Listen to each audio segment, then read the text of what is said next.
नासिन उमरकोट में कतल थियल नौजवान इस्माइल समेजो के केस में पुलिस मक़तूल के सोट की गिरफ्तार कर वरितो आहे। अपडेट मालूम कंदा इम्तियाज़ कोसो का। जी इम्तियाज़।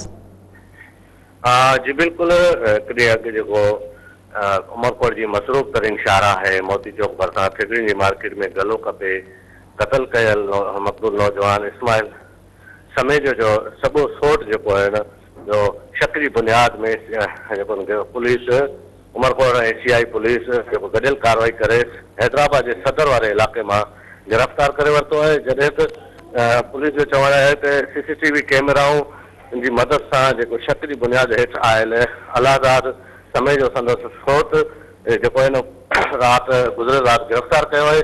अञा ताईं जेको आहे न वाक़े जो केस दाख़िल न आहे थियो। वाज़े कंदो हलां त गुज़िरियल ॾींहुं इस्माइल जे वारसनि पारां उमरकोट जे मुख्य चौक अलावार ते धड़ो ऐं लाश रखियो वियो, जंहिंमें SSP उमरकोट अची 5 ॾींहंनि जी मोहलत वठी ऐं वारसनि खे यकीन दयानी कराई त इंसाफ़ थींदो। उन जी बुनियाद ते वारसनि पारां धरणो ख़त्म कयो। जॾहिं त गुज़िरियल राति जेको आहे सदर जे इलाइक़े हैदराबाद जे सदर वारे इलाइक़े मां संदसि सोट सॼे सोट खे गिरफ़्तार करे लाकअप हवाले कयो वियो आहे। जी इम्तियाज़, तव्हांजी महिरबानी।